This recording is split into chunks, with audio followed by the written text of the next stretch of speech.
വെർജിനാണോ? നീ വെർജിനാണോ? ഒബിയസ്ലി ഞാനല്ല. നീ അല്ല. എന്നാലും ഞാനൊരു 4 തവണ വെർജിൻ ആയതാണ്. ഓ ആണല്ലേ? ഓ പ്രായപൂർത്തി ഒരു 10-20 തവണയായി. വീട്ടുകാരുടെ ഇമ്പാക്ട് ഭയങ്കര ഞെട്ടലായിരുന്നു. നീ ശരിക്കും ജോലി വിടുവാണോ മോളെ, നല്ല ജോലിയല്ലേ, അങ്ങനെയൊക്കെയാണ് അമ്മ ചോദിച്ചത്. ചെറുപ്പത്തിൽ ലിപ്സ്റ്റിക് ഇടാൻ സമ്മതിക്കില്ല എന്നുള്ളതല്ല, എനിക്ക് ഈ ലിപ്സ്റ്റിക്കും മേക്കപ്പ് ഒക്കെ എൻ്റെ അമ്മയച്ഛനെ തന്നെ കോളേജിൽ സ്കൂളിൽ വാങ്ങിച്ചു തന്നുകൊണ്ടിരുന്നത്. പക്ഷെ അത് എനിക്ക് വേണ്ടിയത് കൊണ്ടാണ്, അതായത് ഞാൻ നിർബന്ധിച്ചത് കൊണ്ട് വാങ്ങിച്ചു തരുന്നു എന്നുള്ള, നമ്മൾ അങ്ങനെയാണല്ലോ, നമ്മൾ പറയും അച്ഛനമ്മയെ വാങ്ങിച്ചു തരും, അങ്ങനെ ആ ഒരു ഇത്.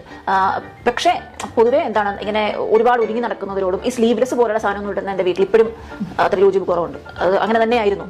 പക്ഷേ പറഞ്ഞിട്ട് കാര്യമില്ല. നേഹ തന്നെ പറഞ്ഞിട്ടുണ്ട്, നേഹയുടെ ഡ്രീം എന്താന്ന് വെച്ച് കഴിഞ്ഞാല് വിദ്യാബാലൻ ഡേർട്ടി പിക്ചറിൽ അഭിനയിച്ച പോലെ റോൾ ചെയ്യണം. അപ്പൊ ഇത്രയും സ്ട്രിക്റ്റ് ആയിട്ടുള്ള വീട്ടുകാർ അവിടെ നിന്ന് വന്നിട്ട് ഇതുപോലൊരു റോൾ ചെയ്യണം ഡ്രീം കാണുമ്പോൾ അത് വീട്ടുകാർ പറഞ്ഞിട്ടുണ്ടല്ലോ. അപ്പം അങ്ങനെ ഒരു ഇത് പറയുമ്പോൾ നേഹയുടെ ആഗ്രഹം പ്രകടിപ്പിക്കുമ്പോൾ എന്താണ് അവരുടെ ഒരു നിലപാട്? ആഗ്രഹം ഞാൻ വീട്ടിൽ പറഞ്ഞിട്ടില്ല.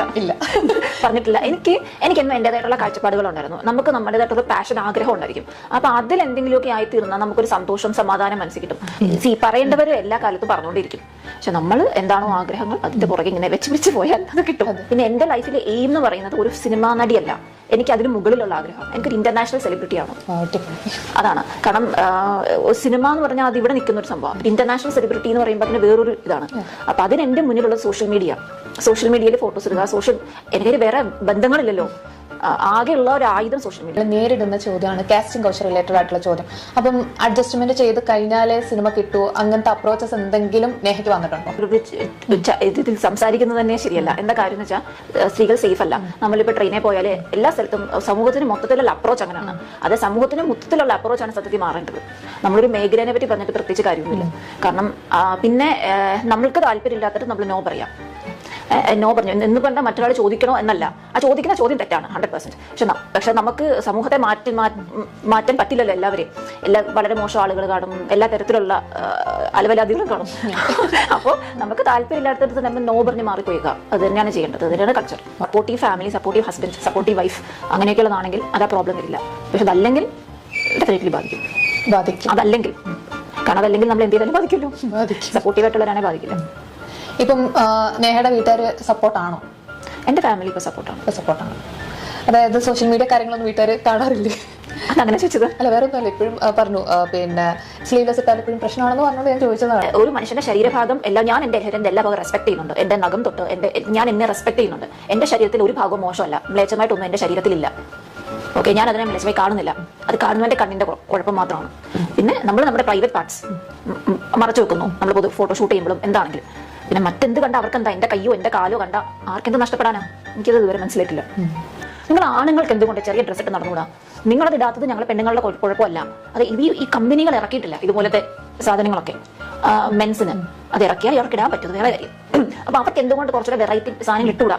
പിന്നെ വെബ് സീരീസ് ഒക്കെ വരുമ്പോൾ നമ്മൾ ചിലപ്പോൾ നോക്കുമ്പോൾ ആണുങ്ങളുടെ ബാക്ക് കാണിക്കും. അതിപ്പോൾ മൂന്നാല് സീരീസിൽ ഞാൻ കണ്ടിപ്പോൾ 1000 ബേബീസ് എന്ന് പറഞ്ഞ മൂവിയിൽ മറ്റേ സഞ്ജു ഇല്ലേ, ആ പുള്ളി മീൻസ് അങ്ങനത്തെ ഒരു സീൻ കാണിച്ചത്, ഒന്നും ഇല്ലാത്തൊരു ഒറ്റ സീനെ കാണിച്ചത്. പക്ഷെ അതൊന്നും ആളുകൾ ജഡ്ജ് ചെയ്യുന്നില്ല. പക്ഷേ പെണ്ണുങ്ങൾ എന്തെങ്കിലും വരുമ്പോഴേക്കും ഒരു പാർട്ടവർ മാത്രം ഇട്ടിട്ടാണ് അങ്ങോട്ടേക്ക് പോകുമ്പോഴേക്കും ആളുകൾ ജഡ്ജ് ചെയ്യുന്നു. അപ്പൊ ആണുങ്ങൾക്ക് പെണ്ണുങ്ങൾക്ക് തുല്യത ഇല്ലാത്തൊരു ഡിസ്ക്രിമിനേഷൻ ആണെന്ന് തോന്നിയിട്ടുണ്ട്.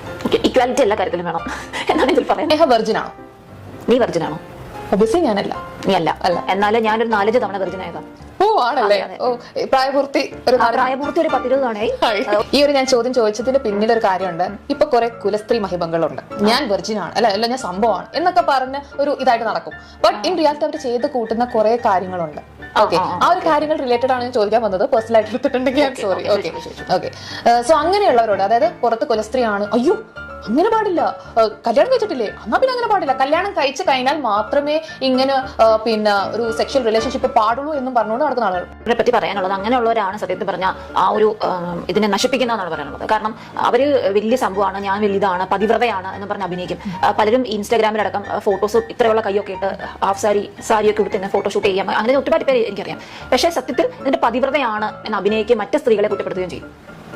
സത്യത്തിൽ അവരായിരിക്കും ഏറ്റവും പോക്കേസ്. അപ്പൊ നേഹ റോസ് എന്ന് പറഞ്ഞിട്ടുള്ള നല്ല ബോൾഡ് ആയിട്ടുള്ള ഫോട്ടോഷൂട്ട് ഒക്കെ ചെയ്തിട്ട് ഹോട്ട് ആൻഡ് ശിക്ഷയായിട്ടൊക്കെ ഉള്ള പുള്ളിക്കാരിയാണ് ഇതെന്ന് പറഞ്ഞാൽ. അപ്പൊ ഈ പുള്ളിക്കാരി പറഞ്ഞതൊക്കെ നിങ്ങൾ എല്ലാവരും കേട്ടില്ല. അപ്പൊ പുള്ളിക്കാരി പറയുന്നതെന്ന് പറഞ്ഞാൽ കുലസ്ത്രീകളായിട്ടുള്ള ആൾക്കാരൊക്കെ, അതായത് കുലസ്ത്രീകൾ എന്ന് ഉദ്ദേശിക്കുന്ന പറഞ്ഞാൽ ഇപ്പൊ നല്ല രീതിക്ക് വസ്ത്രം ചെയ്തിട്ടൊക്കെ നടക്കുന്നവരൊക്കെ മോശക്കാരാണ്. അതായത് ഇതേപോലെയുള്ള ബോൾഡ് ആൻഡ് ശിക്ഷി അതേപോലെയുള്ള ഫോട്ടോഷൂട്ടുകളും അതേപോലെയൊക്കെ നടക്കുന്നവർ മാത്രമാണ് നല്ല ആൾക്കാർ എന്നാണ് പുള്ളിക്കാരി പറയുന്നത്. നല്ല മികച്ച ഒരു അഭിപ്രായമാണെന്ന് മാത്രമേ എനിക്ക് അതിനകത്ത് ഇതിനകത്ത് പറയാനുള്ളൂ. പിന്നെ എനിക്ക് ഇവരോടൊക്കെ ചോദിക്കാനുള്ളതെന്ന് പറഞ്ഞാൽ നിങ്ങൾക്ക് എന്താണ് പ്രശ്നം? അതായത് അവരെങ്ങനെയോ നടക്കട്ടെ, അവരെയൊക്കെ ഒരുമാതിരി കുറ്റപ്പെടുത്തുന്ന പോലെയൊക്കെ നിങ്ങൾ എന്തിനാണ് സംസാരിക്കുന്നത്?